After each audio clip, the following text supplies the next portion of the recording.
السلام عليكم ورحمة الله وبركاته. الحمد لله رب العالمين والصلاة والسلام على سيدنا محمد وعلى آله وصحبه أجمعين. وما توفيقي إلا بالله، لا حول ولا قوة إلا بالله العلي العظيم. سبحانك لا علم لنا إلا ما علمتنا إنك أنت العليم الحكيم. கண்ணியத்துக்குரிய பெரியோர்களே, அன்பார்ந்த சகோதரர்களே, ஒருவர் இறந்து விட்டால் அவருக்கு துணைவியாக இருந்த பெண்மணி இத்தாய் இருக்க வேண்டும். அதே போன்று அவருடைய சொத்துக்கள் அவருடைய வாரிசுகளுக்கு மத்தியிலே பங்கீடு செய்யப்பட வேண்டும். இதிலே இத்தா சம்பந்தமான சட்டங்களை போன வாரம் ஓரளவு நாம் தெரிந்து கொண்டோம். அதிலே இன்னும் சில சட்டங்களை இப்போது நாம் தெரிந்து கொள்ளலாம். கணவனை இழந்த பெண்மணி 4 மாதங்கள் 10 நாட்கள் இத்தா இருக்க வேண்டும் என்று இறைவன் சொன்னான். 4 அஷ்ஹுரின் வ அஷ்ரா, 4 மாதங்கள் 10 நாட்கள். இதை நாம் புரிந்து கொண்டோம். அடுத்து இந்த சட்டம் யாருக்கென்றால் கர்ப்பிணி அல்லாத பெண்களுக்கு தான். இறந்து போனவருடைய மனைவி கர்ப்பமாக இருந்தால் இவர்களுடைய இத்தாவுடைய காலம் வேறுபடும். இதை இறைவன் குர்ஆனிலே சொல்கின்ற போது வஉலாத்துல் அஹ்மாலி அஜலுஹுன்ன அன் யதஅன ஹம்லஹுன்ன, கர்ப்பமாக இருக்கிற பெண்களாக இருந்தால் அவர்களுடைய இத்தாவுடைய காலம் அவர்கள் குழந்தையை ஈன்றெடுக்கும் வரை என்று அல்லாஹ் குர்ஆன்ல சொல்லிட்டான். அது 4 மாசம் 10 நாள்லாம் கிடையாது. அவங்க கர்ப்பமா இருக்கிறாங்களா, எப்போ குழந்தை ஈன்றெடுக்கிறாங்களோ அது வரைக்கும். உதாரணத்துக்கு 8 மாசம் ஆச்சு, அவர் இறந்ததற்கு பிறகு 8 மாதங்களுக்கு பிறகுதான் இந்த பெண்மணி குழந்தை ஈன்றெடுக்கிறார்கள் என்றால் அந்த 8 மாதமும் இத்தாவுடைய காலம் தான் அவர்களுக்கு. அதே நேரத்தில் 1 மாதம் என்று வைத்துக் கொள்ளுங்கள், நிறைவான கர்ப்பிணியா இருந்தாங்க, அவர் இறந்து போனாரு. கணவர் 10 நாட்களோ 15 நாட்களோ இல்ல 1 மாதமோ இப்ப கழித்ததற்கு பின்னால இவர்கள் குழந்தை ஈன்றெடுத்து விட்டால் இத்தாவுடைய காலம் நிறைவு பெற்று விட்டது. இந்த 4 மாசம் 10 நாளா கிடையாது, 10 நாளா கூட இருக்கலாம். ஒரு நாள்ல வச்சுக்கிறங்க.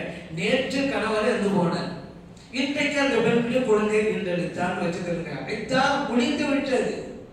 ஏன்னா இறைவன் அப்படித்தான் சொன்னான். கர்ப்பமாக இருக்கிற பெண்மணியாக இருந்தால் குழந்தை ஈன்றெடுக்கும் காலம் வரைதான். இது 4 மாதங்கள் 10 நாட்களுக்கும் குறைவாகவும் இருக்கலாம், 4 மாதங்கள் 10 நாட்களுக்கும் அதிகமாகவும் இருக்கலாம். அடுத்து நடைமுறையில ஒரு தவறான கருத்து பல ஊர்களிலே இருந்து கொண்டிருக்கிறது. அது என்ன? 40 நாட்கள் போதுமானது. அதுவும் கூட இந்த 4 மாசம் 10 நாளுங்கிறதெல்லாம் இளம் பெண்ணாக இருந்தாதான், வயது வந்தவங்களாக இருந்தால் 40 நாள் போதும் என்று விளக்கம் வேறு. இந்த விளக்கத்தை எங்க எடுத்தாங்கன்னு நமக்கு தெரியல. ஆனால் இப்படி ஒரு கருத்து என்பது குர்ஆனோடு போரிடுவது, மார்க்கத்தோடு போரிடுவது. எந்த அளவு கொண்டு போய் நிறுத்தினு தெரியுமா? இப்படி யாராவது கருத்து சொன்னால் அவர்கள் இஸ்லாம் என்கின்ற கோட்டையை விட்டு வெளியேறி விடுவார்கள், முர்த்தத்தாயிடுவாங்க. 4 மாதங்கள் 10 நாட்கள் இத்தா இருக்கணும். ஒரு பெண்மணி இத்தாவுடைய சட்டத்தை பேணலன்னு வச்சுக்கிறதுங்க, அந்த பெண்மணி குற்றவாளி. ஷரியத்து சட்டத்தை பேணல, போறாங்க வர்றாங்க சுத்துறாங்க அப்படி வச்சுக்கிறதுங்க, குற்றவாளி. ஆனா அவர் முஸ்லிம் தான். ஆனால் 40 நாட்கள் போதும் என்று சொன்னால் முஸ்லிமே அல்ல. இது பெண்ணு மட்டும் இல்ல, ஒரு ஆணே சொல்றாரு 40 நாள் போதும் அப்படின்னா வச்சுக்கிறங்க, அவரும் முர்த்தத்தாகி விடுவார். முர்த்தத்துல என்ன அர்த்தம்? மதம் மாறி விட்டால் அர்த்தம், இஸ்லாத்தை விட்டு வெளியேறி விட்டால் அர்த்தம். என்ன தெரியுமா சட்டம்?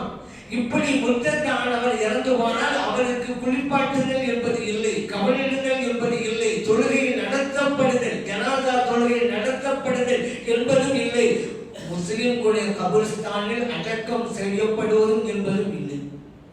மாத்துக்க வெளியேறிட்டார்ல. அதனால நெருப்போடு விளையாடக்கூடாது என்பார்கள், மார்க்கத்தோடு விளையாடாதீங்க. 4 மாதம் 10 நாட்கள் கர்ப்பம் இல்லாம என்ன இருந்தா நீங்க இந்த அனுஷ்டிக்கிறீங்களா இல்லையா உங்களுக்கு அல்லாஹ் மத்தியில உள்ளது. ஆனால் 40 நாள் போதும் மட்டும் சொல்லாதீங்க. மார்க்கத்தின் சட்டத்தை மாற்றுவதற்கு யாருக்கும் அதிகாரம் கிடையாது. இறைவன் 4 அஷ்ஹுரின் வ அஷ்ரா என்பான், 4 மாதங்கள் 10 நாட்கள் என்பான். நீங்களும் 40 நாட்கள் போதும் என்பீர்களா? குர்ஆனை மறுக்கிறீர்களா? குர்ஆனிலே 6000க்கும் மேற்பட்ட வசனங்கள் உண்டு. மட்டும் ஏற்றுக்கொள்ள மாட்டேன் என்றாலும் அவன் இஸ்லாத்தில் இல்லை. 4 மாதங்கள் 10 நாட்கள் தேவையில்லை, 40 நாள் போதும் என்றால் அவன் ஒரு வசனத்தை மறுக்கிறான், அவன் இஸ்லாத்திலே இல்லை. ஆனால் இந்த ஒரு கருத்து எல்லா ஊர்களிலும் கூட தவறாக பரவிக்கொண்டிருக்கிறது.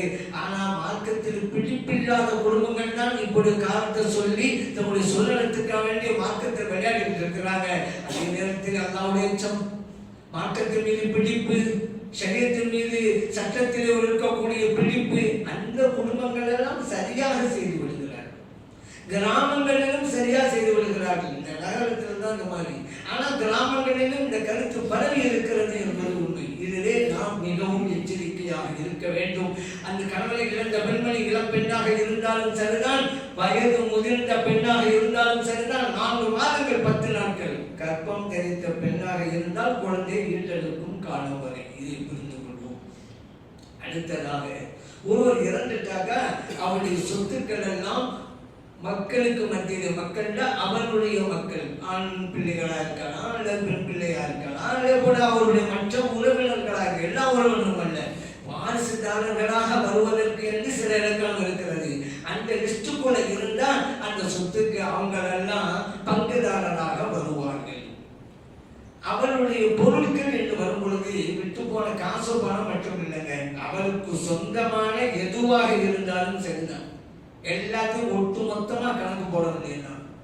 அவர் பணத்தை விட்டு சென்றிருக்கிறார், அல்லது அவருக்கு தங்கமும் இருக்கிறது, அல்லது அவருடைய பேரிலே வீடு இருக்கிறது, அவருடைய பேரிலே கடை இருக்கிறது, அவருடைய பேரிலே வயல் இருக்கிறது, தோப்பு இருக்கிறது, தோட்டம் இருக்கிறது, அல்லது பேரிலே பணம் போட்டு வைத்திருக்கிறார், அல்லது இவருக்கு கடனாக வர வேண்டியதும் இருக்கிறது, இவர் உபயோகித்த பொருட்களும் என்றும் இருக்கிறது. எல்லாவற்றையும் மொத்தமா கணக்கு போட வேண்டியதுதான். எவ்வளவு மதிப்பு பெறும் ஒட்டுமொத்த தொகை வரும்ல, அதை யாராருக்கு எவ்வளவு என்று கொடுக்க வேண்டியதுதான். ஒவ்வொரு பொருளாக கணக்கு போடுறதுன்னா முடியாது. வீட்டை பங்கு போடுறது தனித்தனியா, கடையை தனித்தனியா, அப்படி பார்த்தா முடியுமா? அவர் வண்டி வச்சிருப்பாரு, 2 வீலர் வச்சிருப்பாரு, மொத்தமா கணக்கு போட்டு யாருக்கு எவ்வளவு.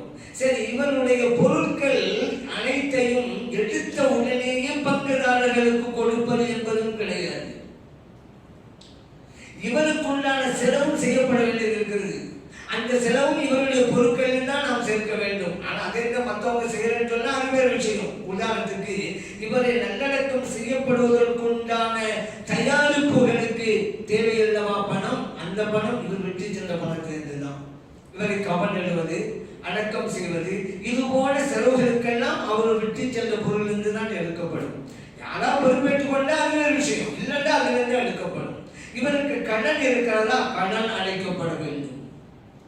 அதுக்கு பிறகுதான் எவ்வளவு இருக்குன்னு கணக்கு போட்டு அவருடைய வாரிசுதாரர்களுக்கு பங்கீடு செய்யப்பட வேண்டும். இந்த பங்கீடு என்பது நம்முடைய இஸ்லாமிய மார்க்கத்தில் சிறப்பு என்னன்னு கேட்டா, ஆண்கள் பெண்கள் இருசாராருக்கும் உண்டு.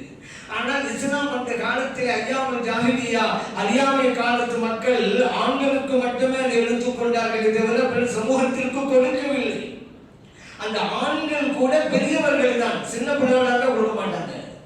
உதாரணத்திற்கு ஒரு நாள் இறந்து போனாரு, அவருக்கு சின்ன மகன் இருக்கிறான், அவருக்கு சகோதரர் இருக்கிறவங்க, இந்த சகோதரர் தான் எடுத்துக் கொள்வாங்க. ஏன்னா அவருக்கு பிள்ளை மகன் இருக்கு, அவன் சின்ன பையன், அவனுக்கு கிடையாது.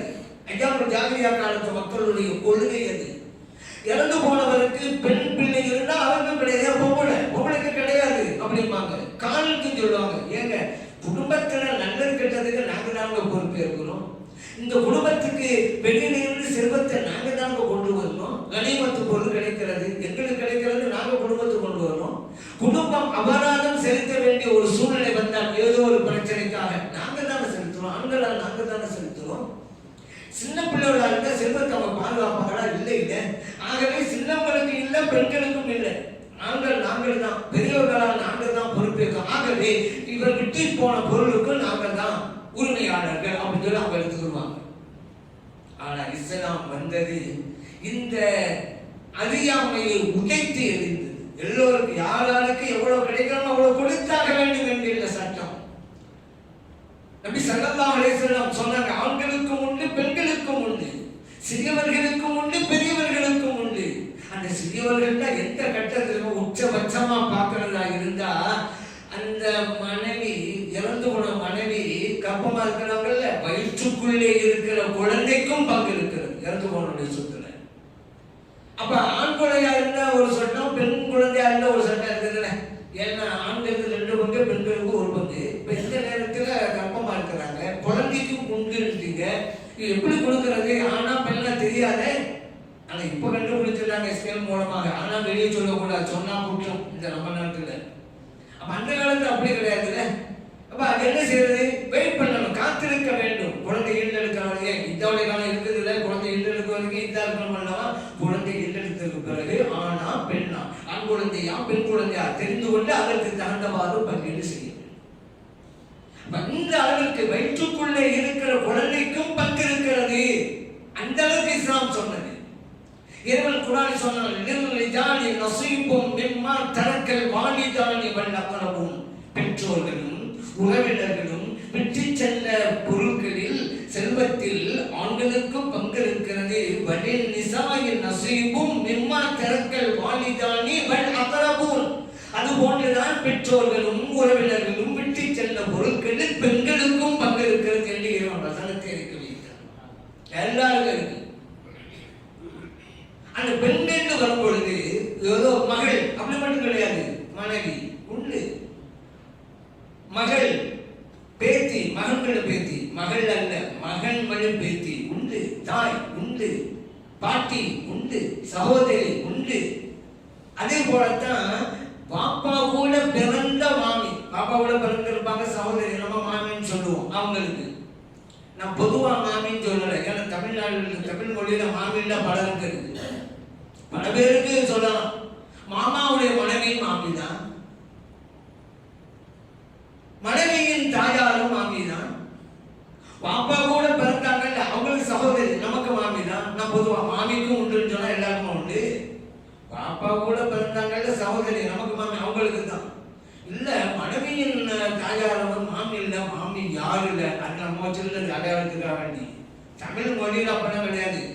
மாமியார் தான் மரியாதையா உள்ளது. தகப்பன் தகப்பனார், தந்தை தந்தையார் சொல்லும்ல, தாய் தாயார், மாமி மாமியார், மரியாதையா உள்ளது. இருந்தாலும் மாமியா குடும்பங்கள் சொல்லி நமக்கு மத்தியில வச்சுக்கிட்டே தான் மாமியார் தான் மனைவியின் தாய் நம்ம வச்சுக்கிட்டே தான். தமிழ் மொழியில் அப்படி கிடையாது. மாமி என் பாப்பா கூட பிறந்த சகோதரர் மாமிங்கிறோம்ல, அவங்கள மாமியாருன்னு சொல்லலாமே, மரியாதை தானே மாமியாரு. அதே போலதான் மாமாவுக்கும் பலத்தை இருக்கு. ஆனா மனைவியின் தந்தைக்கு மாமன்னார் நம்ம புரிஞ்சுக்கிறதுக்காக நம்ம வச்சுக்கிட்டோம். ஆனா அதுக்கு தமிழ் மொழியில் அப்படியெல்லாம் வைக்கல, மாமா தான். நம்முடைய புரிதலுக்கா அப்படி பிரிச்சு வச்சுக்கணும் அந்த வார்த்தையை. அதனாலதான் எல்லா மாமிக்கும் கிடையாது, நம்முடைய தந்தை கூட பிறந்தாங்கன்னு சகோதரி அவங்களுக்கு உண்டு இப்படி. ஆனா ஒரே நேரத்தில் எல்லாருக்கும் கிடைக்காது, அதே புரிஞ்சுக்கணும். ஒரே நேரத்திலேயும் மகளுக்கும் சகோதரிக்கும் மாமி இப்படி கிடைக்குமா? கிடையாது. அதில் ஒரு படித்தரம் இருக்கிறது, வரிசை இருக்கிறது. இவர்கள் இருந்தால் இவர்களுக்கு தான், மற்றவர்களுக்கு இல்லை. அவர்கள் இருந்தால் அவர்களுக்கு தான், இவர்களுக்கெல்லாம் கிடையாது. அப்படி ஒரு சட்டம் இருக்குது. ஆனா இவர்கள் எல்லாம் அந்த வாரிசுதாரர்களில் கட்டுப்படுவார்கள். அதற்காக சொல்லுங்க. இப்ப நம்ம நாட்டில் கூட பெண்களுக்கு சொத்திலே பங்குண்டு அந்த சட்டத்தை எல்லாம் கொண்டு வந்தாங்க. சில ஆண்டுகளுக்கு முன்னால தான் கொண்டு வந்தாங்க. இஸ்லாத்துடைய பெருமையை இதில் நீங்க புரிஞ்சுக்கிறதுங்க. எவ்வளவு உயர்ந்த மார்க்கம், சிறந்த மார்க்கம் இஸ்லாம் என்பதை இதிலும் புரிஞ்சுக்கிறது. நம்ம நாட்டில் பெண்களுக்கு சொத்திலே பங்குண்டுங்கிற சட்டம் அது சாதாரணமாக வந்ததா? அதற்காக இத்தனை போராட்டங்கள், இத்தனை கோரிக்கைகள் இதெல்லாம் வச்சுதான் கிடைச்சிச்சு. ஆனா இஸ்லாம் 1400 ஆண்டுகளுக்கு முன்பே பெண்களுக்கு சொத்திலே பங்குண்டு என்று சொன்னது. யாரா போராட்டம் செஞ்சாங்களா? அந்த காலத்துல ஆர்ப்பாட்டம் செஞ்சாங்களா? அது கோரிக்கை மனு கொடுத்தாங்களா? போராட்டம் நடத்தவில்லை என்பது மட்டுமல்ல, இதற்காக போராட்டம் நடத்த வேண்டும் என்று சிந்தனையை எழாத காலகட்டத்தில் பெண்களே உங்களுக்கு சொத்திலே பங்குண்டு என்று சொன்னது இஸ்லாம். அதுதான் இஸ்லாத்துக்கு எல்லாம் வியந்து பார்க்கிறாங்க, குருவந்த மார்க்கம் என்று. சில பேர் காழ்ப்புணர்ச்சியின் காரணத்தினால குறை பேசியிருப்பாங்க, அதுவே விஷயம். ஆனா உண்மையில் சிறந்த மார்க்கம், பெண்களுக்கும் பங்கு இருக்கிறது என்று சொன்னது. அல்லாஹ் குர்ஆன்ல சொன்னான், லில்-ذكرِ مثل حظ الأنثيين. ஆண்களுக்கு 2 பெண்களுக்கு 1 பங்குன்னு வரும் பொழுது இதுல சில பேர் கேட்பாங்க, என்னங்க ஏற்றத்தாழ்வு? எல்லாம் ஒண்ணுதானே, ஆணுக்கும் பெண்ணும் சமம்ங்கிறீங்க, ஆணுக்கு 2 பங்கு பங்குங்கிறீங்க, பெண்ணுக்கு ஒரு பங்குங்கிறீங்க, அது எப்படிங்க? அப்படி சில பேர் கேட்பாங்க. அறிவுடைமையோடு இருந்தால் இந்த கேள்வி வராது. ஏன்னா யாருக்கு எவ்வளவு தேவையோ அதை அறிந்து கொடுப்பதுதான் அறிவுடைமை. அதைத்தான் இஸ்லாம் சொல்கிறது. இப்ப பெண்ணுக்கு ஒரு பங்குங்கள, பெண்ணுக்கு அந்த ஒரு பங்குங்கிறதே லாபமாக கிடைச்சதுதான். ஏன்? ஒரு பெண் தனக்காக செலவழித்துக் கொள்ளக்கூடிய நிலையில் இல்லை இஸ்லாத்தை பொறுத்தவரையில். ஒன்னும் ஒரு பெண்மணி தந்தை சார்ந்து இருப்பாள், அல்லது மகன் சார்ந்து இருப்பாள், அல்லது கணவன் சார்ந்து இருப்பாள். தாயாக இருந்தால் அவளை கவனிக்க வேண்டியது பிள்ளைக்கு கடமை, மகனுக்கு கடமை. மனைவியாக இருந்தால் கணவனுக்கு கடமை. அப்படி பார்க்கும் பொழுது அதே போல மகனாக இருந்தால் தந்தைக்கு கடமை. எப்படியோ ஒரு பெண்மணியை கண்காணித்து பொறுப்பேற்று அவர்களை சரிவர நடத்துகிற பொறுப்பு ஆண்களுக்கு தான் இருக்கிறது. இப்ப பெண்களுக்கு செலவே இல்லை. ஆனா நீங்க ஒரு பங்கு வச்சுக்க, என் மகள்ல வச்சுக்க. ஆளுக்கு 2 கொடுத்தமே, 2 கொடுத்தோம் வாங்கி என்ன செய்ய போறாரு? செலவழிக்கிறதுக்கே 10 போயிடும். ஏன்? இவருக்கு கீழே தான் மகள் இருப்பாங்க, இவருக்கு கீழே தான் தாய் இருப்பாங்க, இவருக்கு கீழே தான் மனைவி இருப்பாங்க. இவர் 2க்கும் வாங்கினதே இந்த 3 பேருக்கு செலவழிக்கணும். தேவை உள்ளவருக்கு சாதாரணமா ஸ்கூலுக்கு ஒரு ஆளுக்கு 2 மகன், ஒரு பையன் ஸ்கூலுக்கு போறான், எவ்வளவு கொடுத்து அனுப்புவாங்க? 10 ரூபா. காலேஜ் ஒருத்தன் போறான், எவ்வளவு கொடுத்து அனுப்புவாங்க? 50 ரூபா. இப்ப பையன் கேட்கறான், சின்ன பையன், என்ன நானும் உங்க மகன் அவரு உங்க மகன், என்ன அவங்க 50 ரூபாய் எனக்கு 10 ரூபா கேட்பான்னு வச்சுக்கிறங்க. அவர் என்ன சொல்லுவாரு? என்ன இது சின்ன பையன், உனக்கு தேவை கம்மி, அவன் பெரிய பையன், அவனுக்கு காசு தேவை. என்ன சொல்லுவாங்களா இல்லையா? இல்லையா, அவனுக்கும் 10 ரூபா தான் அப்படின்னு காலேஜ் போறவங்க 10 ரூபா இருப்பாங்களா? நீங்களும் வச்சுக்கலாம் போயிட்டே இருப்பாங்க. சரி, அதனால அவனுக்கு 50 ரூபாங்கிறதுனால ஸ்கூல் போற பையனுக்கு 50 ரூபா அனுப்பலாம கெட்டு போயிடுவான். யாருக்கு எவ்வளவு பிள்ளைன்னு வச்சிருங்களேன். உன் மகன் ஒரு மகன் மதுரைக்கு போறான், இன்னொரு மகன் டெல்லிக்கு போறான். பணம் கொடுத்து அனுப்புறாரு வாப்பா. எவ்வளவு? மதுரைக்கு போறவனுக்கு 5 அளவு லிமிட், டெல்லிக்கு போறவனுக்கு நிறைய கொடுப்பாரு. ஏன்? எல்லா மகன் தானே. நீ மதுரைக்கு போற உனக்கு இவ்வளவு போதும், அவன் டெல்லிக்கு போறான், இவனுக்கு காசு தேவை, அதே கொடுப்பாருல்ல. அவன் சின்ன பையன் தான் தெரியும். மதுரை போறவன் அண்ணன், டெல்லிக்கு போற தம்பி. ஆனா கூட தம்பி காட்டிய போற டெல்லிக்கு. இப்ப தேவை அறிந்து கொடுப்பதுதான் அறிவுடைமை. அதைத்தான் இஸ்லாம் செய்கிறது. அத்தனை பெண்களையும் பாதுகாக்கிற பொறுப்பு இவருக்கு இருங்க. அவன் காசு இருந்தாலும் செய்வான். ஆனா பெண்ணை பொறுத்தவரை அப்படி கிடையாது. அவங்களே செலவழிக்க தேவையில்லையே.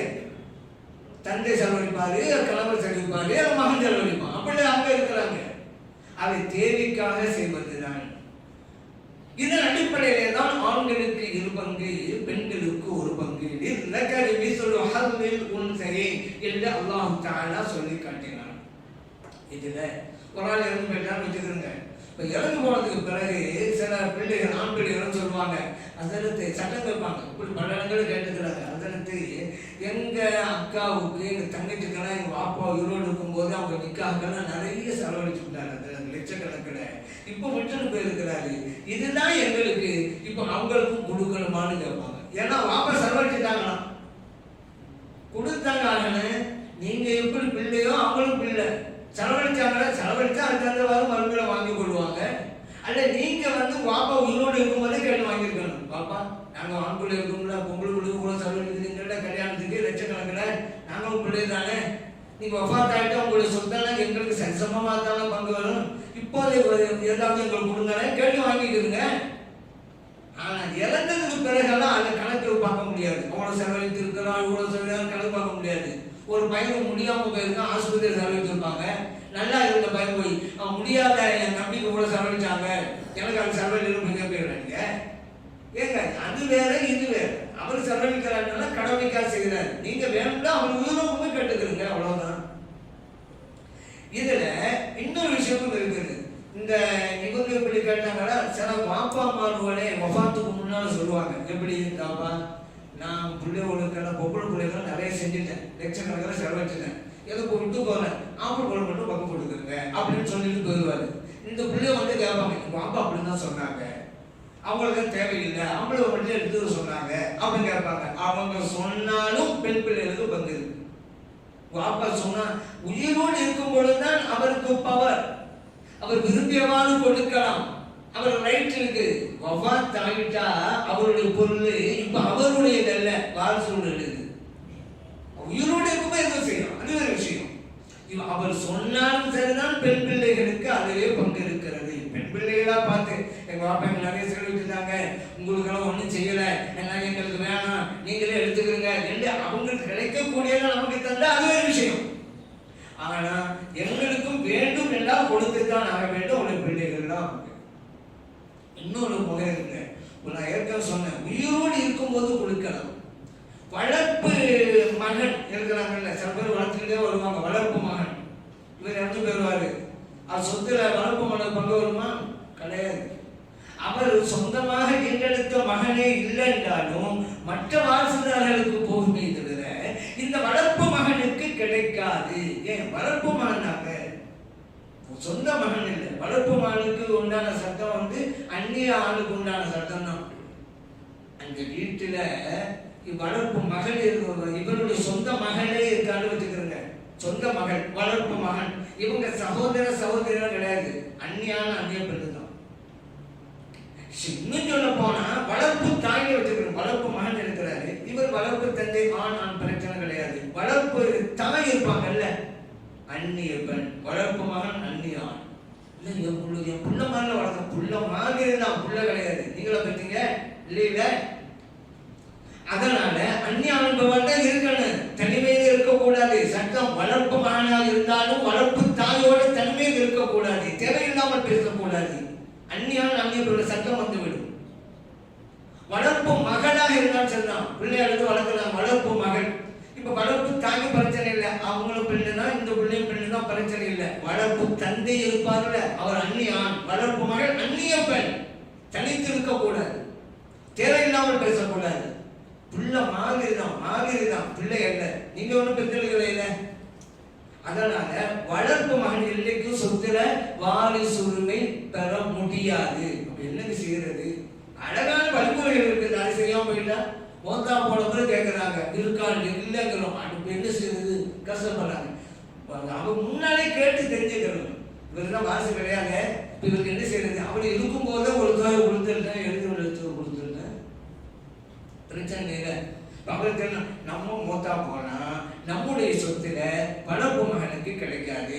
அதனால நம்ம இருக்கும் போதே ஏதாவது அவருக்கு எழுதி கொடுத்துருவோம். செய்யலாம்ல, என் கையில அப்படி செஞ்சிட வேண்டியதான். இன்னும் இது தான் உயிரோடு இருக்கும் பொழுது யாருக்கும் கொடுக்கலாம். காரணம் அவருடைய பொருள், அது யாருக்கும் விற்கவும் செய்யலாம், யாருக்கும் அன்பளிப்பா கொடுக்கலாம், மாசாவுக்கு கொடுக்கலாம், பள்ளிவாசலுக்கு கொடுக்கலாம், நண்பருக்கு கொடுக்கலாம், யார் கொடுக்கலாம். மகன் போய் அங்கே சண்டை போட முடியாது. நீங்க எப்படி கொடுக்கலாம்? ஏன் பொருளை நான் கொடுக்கிறேன், நம்ம மார்க்க அடிப்படையில கொடுக்கலாம், செல்லும். ஆனா பிள்ளைகள் இருக்கும்போது அவங்க இல்லாம போகணும்னு சொல்லி மற்றவங்களுக்கு கொடுக்கலாமீங்க. இந்த உலகத்தில் தான் சட்டம் செல்லும், மறுமையில இறைவனிடம் பதில் அளித்தாக வேண்டும். இறைவன் கேட்பான், உனக்கு பிள்ளை இருந்தாங்கல்ல, ஏன் அவங்களெல்லாம் கவனத்தை கொள்ளாம அங்க கொடுத்த இங்க கொடுத்த கேட்பான். அப்ப அங்க போய் சொல்லணும், இல்ல கொடுத்துடலாம்.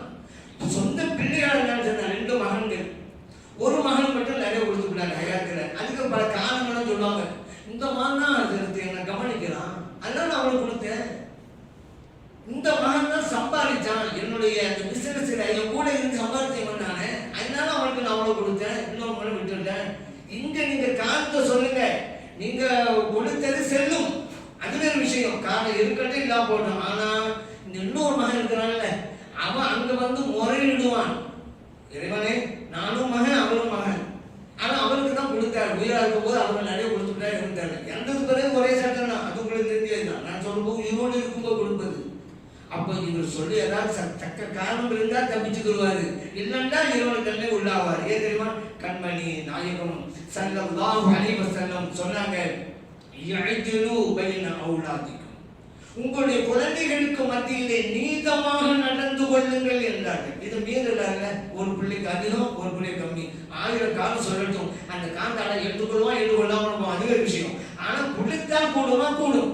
2 மகனையும் விட்டு விட்டாரு, யாரோ ஒரு ஆளுக்கு எல்லா சட்டம் கொடுத்தாரு, கூடுமா? கூடும். இந்த உலகத்தில் மறுமையில் அந்த பிள்ளைகள் முறையிட்டால் பதில் சொல்லி ஆக வேண்டும். அதனால இங்க கூடுங்கிறது வேற, மார்க்க அடிப்படையில் ஒரு செஞ்சது கூடுமா கூடாதுங்கிறது வேற. 2 போட்டு நம்ம ஒப்பிட்டு கொள்வது 2 ஒன்னாங்கிறது கூடாது. அதே போலதான் இன்னொரு விஷயம் சட்டம் இருக்கு. ஒரு ஆளுக்கு 2 மகன்கள் இருக்கு, உதாரணத்துக்கு 2 மகன்கள். இவருக்கு முன்னால ஒரு மகன் மூத்தா போயிட்டாரு, அவருக்கு குழந்தைகள் இருக்கு, பேரப்பிள்ளை இருக்கிறாங்க. அப்ப ஒரு மூத்தா போகும்போது ஒரு மகன் இருக்கிறாரு, இறந்து போன மகனுடைய பிள்ளைகள் இருக்கிறாங்க. இப்ப இவருடைய சொத்து யாருக்கு அப்படின்னு கேட்டா, இந்த உயிரா இருக்கிறார மகன் அவருக்கு எல்லாம் போயிடும். இறந்து போன மகனுடைய பிள்ளைகள் பேரம் பேத்தி கிடையாது. ஏங்க அவரும் மகன், இறந்து போன மகன் தானே. இவர் இறக்கும் போது அவர் இல்லை, அதான் பாயிண்ட். இவர் இறக்கும் போது அந்த மகன் இல்லை, மூத்தா போயிட்டாரு, அவருக்கு பிள்ளை கிடையாது. ஏன் நம்ம மார்க்கு சட்டம் என்ன தெரியுமா, மகன் இருக்கும்போது பேரனுக்கு கிடையாது. நம்ம மார்க்கம் இது முந்தின மகன் இருக்கிறாரு, இன்னொரு மகனுடைய பேரனா இருக்கிறாரு, மகன் இருந்தா பேரனுக்கு இல்லை. அப்ப அவரு பாதிக்கப்படுவாங்கள, சின்ன பிள்ளையோட ஆச்சுல அவரு கொடுக்கணும்ல. அவங்க அப்பா இல்லாத பிள்ளையோ எவ்வளவு கஷ்டப்படுவாங்க, அவங்களுக்கு கொடுக்கணும் நீங்க நினைக்கலாம். நான் ஏற்கனவே சொன்னேன், மகன் இருக்க பேரனுக்கு இல்லை. அப்ப இவர் என்ன செஞ்சிருக்கணும், மூத்தாவுக்கு முன்னால அந்த பேர பிள்ளைகளுக்கு எழுதி கொடுத்துருக்கணும் கொஞ்சத்தை. நான் மூத்தா போனா இந்த பிள்ளைகள் கிடைக்காது, மகன் இருக்கிறான், அது நாம் இருக்கும் போதே கொடுத்துருவோம். கொடுத்துருக்க முடியாதானே, மாத்தனாருக்கு வழிவகுக்கிறா. ஏன் செய்யல, நீங்க சட்டம் தெரியாது, தெரிஞ்சுக்கணும்ல, ஏன் கேட்கல. அதனால இதுதான் ஏன் தெரியுமா, இது பொறுப்பேற்பது இவர் தான். நீங்க நினைக்கலாம் ஏங்க அப்படின்னு. சரி, இவங்க இறந்து போனாரு, சொத்து இருந்தா தான் இந்த பிரச்சனை. இறந்து போனாரு, கடன் இருக்குன்னு வச்சுக்கோங்க. யார் அடைக்கிறது, மகன் தான். பேரனுக்கு கடமை இல்லை. இந்த மகன் சொல்றாரு, ஏன்பா நான் மட்டுமா இவருக்கு பிறந்தேன், உங்க அப்பா அம்மா இவருக்கு பிறந்தாரு, அதனால அடைக்கிற கடன்ல நானும் போறேன் நீனும் போறேன்னு பேரனுக்கு சொல்ல முடியாது. மகன் இருந்தா பேரனுக்கு இல்லை, மகன் தான் அடைக்கணும். இப்ப புரியுதா? எப்படி சொத்துக்களுக்கு உரிமை கொண்டாடுறாங்களோ, இறந்து போனவருக்கு கடன் இருந்தாலும் அடைக்க வேண்டியது ஒரு கடமை. அல்லாஹ் தஆலா கடன் இல்லாமல் நம்முடைய ரூஹ் பிரிய நமக்கு தௌஃபீக் செய்யலாம். ஏன் தெரியுமா, நபி ஸல்லல்லாஹு அலைஹி வஸல்லம் இந்த விஷயம் மிகவும் கடுமையாக உணர்த்தி இருக்கிறார்கள். இந்த சமூகத்திற்கு ஜனாசா வந்துட்டா நபி ஸல்லல்லாஹு கேட்பாங்க, இதற்கு கடன் உண்டா கேட்பாங்க. இல்லை யா ரசூலல்லாஹ். தொழுகை நடத்துவாங்க நபி ஸல்லல்லாஹு அலைஹி வஸல்லம். இன்னொரு ஜனாசா கேட்டாங்க நபி ஸல்லல்லாஹு அலைஹி வஸல்லம், இந்த ஜனாசாவுக்கு கடன் உண்டா? இருக்கிறது. அவர் ஏதாவது பொருள் விட்டுட்டு போயிருக்கிறாரா? விட்டுட்டு போயிருக்கிறாரு. தொழுகை நடத்தினார்கள். ஏன் விட்டு போன பொருள் கொண்டு அந்த கடன் அடைச்சிடலாம்ல, அதுக்கு அவன் சொல்லி நடத்தினாங்க. அடுத்து இன்னொரு ஜனாசா, கடன் உண்டா? அல் அலைஹி மின் தைன், கடன் உண்டா? ஆமா நாம் யார் சொல்லலாம், உண்டு. ஏதாவது பொருள் விட்டுட்டு போயிருக்கிறாரா? இல்லை யார் சொல்லலாம். சல்லு அலா சாஹிபிக்கும், இவருக்கு நீங்களே தொழுகை நடத்துங்க. அபூ கத்தாதா ரலியல்லாஹு அன்ஹு வந்தாங்க, யார் சொல்லலாம், அந்த பொறுப்பை நான் ஏற்றுக்கொள்கிறேன், இவருடைய கடனை நான் அடைக்கிறேன் என்று சொன்னாங்க. அதன் பிறகு கண்மணி நாயகம் ஸல்லல்லாஹு அலைஹி வஸல்லம் அவர்கள் தொழுகை நடத்தினார்கள். புகாரிலே பதிவு செய்யப்பட்ட ஹதீஸ். அதனால அந்த விட்டு போன பொருள்ல நான் ஏற்கனவே சொன்னேன் என்னென்ன செய்யணும் அப்படிங்கறதெல்லாம், கஃன் தஃபன், இந்த செலவு, கடன் இருந்தா கடன் அடைக்கிறது எல்லாம் முடிஞ்ச பிறகுதான் பங்கீடு செய்யப்படணும். எது விட்டுட்டு போகணும்ல அவருடைய வாரிசுகளுக்கு அது கடமையாக இருக்கும் அப்படிங்கிற கொஞ்சம். இன்னொரு ஒண்ணு இருக்கு, வசியத்துன்னு ஒண்ணு இருக்குது. வசியத்துன்னு சொன்னா உயிர் எழுதி வைப்பது சொல்லுவாங்க, மரண சாசனம் அப்படின்னு சொல்லுவாங்க. என்ன இந்த ஹிபத்துன்றா நான் ஏற்கனவே சொன்னேன், ஒரு நாளைக்கு இருக்கும் போது யாருக்கும் கொடுக்கலாம், அது ஹிபா. அதுக்கு வழியில இங்கிலீஷ்ல கிஃப்ட், இந்த கிஃப்ட்ங்கிற வார்த்தை ஹிபான்னு வந்ததுதான். சரி, இது எவ்வளவு வேணா கொடுக்கலாம், பிரச்சனை இல்லை. ஆனா வசியத்துல அப்படி தெரியுமா, இவர் எழுதி வைப்பாருன்னு வச்சுக்கோங்க, எழுதி வச்சாலும் யாருக்கு எழுதி வச்சாலும் அவருக்கு போய் சேர்ந்துடாது, இவர்களுடைய கையில தான். இவர் தான் உரிமையாளர். இவர் மரணத்திற்கு பிறகுதான் யாருக்கு எழுதி வச்சாலும் அவங்களுக்கு போய் சேரும். இதுதான் வசியத்து. இந்த வசியத்து 2 பேருக்கு செய்யக்கூடாது, 2 வகையில. ஒண்ணு வாரிசுதாரர்களுக்கு செய்யக்கூடாது. மோதா போன பிறகு இவ்வளவு எடுத்து என் மகனுக்கு நான் வசியத்து செஞ்சேன் கிடையாது, என் மகன் வாரிசுதாரருக்கு செய்யக்கூடாது. 2வது வசியத்து என்பதை 3/1 பகுதிக்கு மேல இருக்கக்கூடாது. மொத்த சொத்துல 3 லட்சம் இருக்குன்னு வச்சுக்கிறோங்க, 1 லட்சத்துக்கு மேல வசியத்து பண்ண முடியாது. 3/1 பகுதிக்கு மேலாக, 3/1 அதுக்குள்ளாக தான் செய்யணும். 3/1க்கு உள்ளாக, அதுக்கு மேல வசியத்து செய்யக்கூடாது. இந்த சட்டத்தையும் நம்ம புரிஞ்சுக்கணும். சிந்தனை இவர் சொன்னாலும் அதனுடைய உடைமை இவர் கையில தான் இருக்கும். மௌத்தா போனதுக்கு பிறகுதான் இந்த மில்கியத்து உடைமை மற்றவங்களுக்கு போய் சேரும். இதுதான் வசியத்து அப்படிங்கிறது. இப்போ வளர்ப்பு பிள்ளை இருக்கிறான்னா, நம்ம இறந்து போனா அவனுக்கு வாரிசு ஆக மாட்டான், அவனுக்கு வசியத்து பண்ணிருப்போங்க. என்ன மரணத்திற்கு பிறகு என் சொத்துல இந்த வளர்ப்பு மானுக்கு இவ்வளவு கொடுக்கணும் பண்ணிட்டு போங்க, அவர் கிடைக்கும். சும்மா போயிட்டா அவர் கிடைக்காது. ஷரீஅத்துடைய சட்டம் ஒவ்வொன்றாக நீங்கள் ஆராய்ந்து பாருங்கள். மனித சமூகத்திற்கு நன்மை அளிக்க வல்லதாகத்தான் இருக்கிறது. அந்த உயர்ந்த மார்க்கத்தை செல்வல பின்பற்றுகின்ற பாக்கியத்தை எல்லாம் இறைவன் நம்ம அனைவருக்கும் தந்தருவானாக. ஆமீன். அல்ஹம்துலில்லாஹி ரப்பில் ஆலமீன். யா ரசூலல்லாஹ்